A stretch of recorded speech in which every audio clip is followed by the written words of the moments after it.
박장범 KBS 신임 사장은 사장 후보로 결정됐을 때부터 논란이 됐습니다.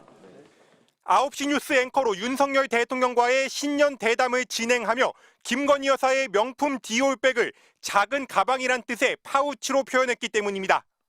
최근에 많은 논란이 되고 있는 이른바 파우치. 네네. 외국 회사 조만한 백이죠. 네. 500명에 가까운 KBS 기자들이 압으로 감투를 쓰려는 사람은 공영방송 사장 자격이 없다는 비판 성명을 내고 직접 사퇴를 요구했습니다. 인사청문회 과정에서 새로운 의혹도 잇따라 터져나왔습니다.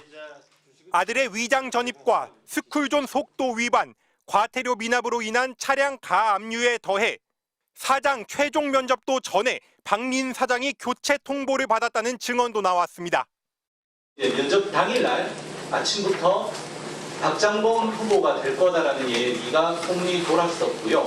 저희들이 보기에는 결국은 대통령 대담이 제일 큰 이유였다라고. 박장범 당시 후보자는 다른 의혹들은 빠르게 인정하면서도 유독 파우치 논란에는 팩트라고 맞섰습니다. 파우치는 아부라고 생각하는 국민이 많은데 인정하십니까? 파우치는 사실, 팩트입니다. 상품명입니다. 국회에서 인사청문 경과보고서 채택이 불발됐는데도 윤석열 대통령이 오늘 임명안을 제가하자 민주당은 아첨 언론에 새 지평을 연 박장범 씨의 사장 임명을 강행해 KBS를 김건희 방송국으로 전락시켰다고 비판했습니다. 반면 국민의힘은 인사청문 과정에서 제기된 논점 한두 가지로 평가가 완결되는 것은 아니라며 공정하고 독립적인 방송을 해달라고 당부했습니다.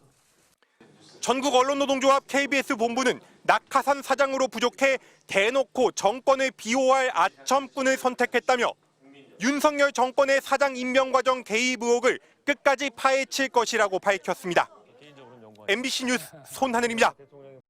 KBS 이사회가 면접 심사를 거쳐 박장범 앵커를 차기 사장 최종 후보자로 발표한 지난달 23일. 서울 여의도 KBS 앞의 한 주점에서 KBS 직원 20여 명이 저녁 회식을 했습니다. 사장 선임에 반대하며 이날 하루 총파업을 벌인 언론노조 조합원들이 대다수였고 사측의 실무 대표격인 이영일 KBS 노사협력 주간도 같은 주점에서 술을 마시다 합석했습니다.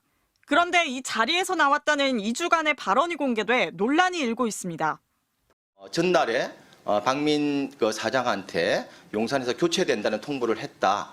네. 그리고 퇴근해서 핵심 참모들과 함께 저녁 자리를 박민 사장이 가졌다. 그 자리에서 본인이 교체된다는 이야기를.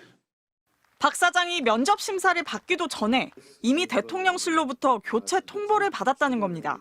당시 KBS 안팎에 퍼져 있던 박장범 내정서를 뒷받침할 증언으로 파문이 커지고 있습니다.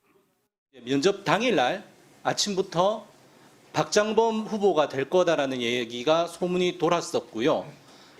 KBS 내부에서는 왜 갑자기 박장범 후보가 선출됐는지 혹시 추정해 보신 게 있습니까?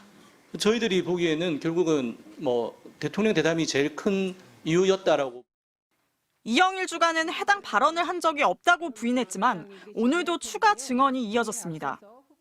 사장이 이제 파격적으로 이제 된 부분에 대해서 좀 궁금해서 물었습니다. 그 어떻게 된 거냐라고 물었을 때 그렇게 답변을 했습니다. 이사회가 끝나기 전에 박민 사장은 자기가 잘릴 줄을 알았다. 이런 얘기네요. 네, 그렇습니다. 회식에 참석했던 또 다른 직원은 MBC와의 통화에서 박민 사장의 측근인 이영일 주간이 박장범 체제에서 어떤 태도를 보여야 할지 고민하는 취지의 발언도 했다고 전했습니다. 전국 언론노조는 성명을 내고 대통령실 개입 의혹에 대한 국회 국정조사를 촉구했습니다. 국회 과방위는 박장범 후보자를 추천하는 과정의 불법 여부를 확인하기 위해 오는 25일 KBS 이사회를 현장 검증하기로 했습니다. MBC 뉴스 이혜리입니다.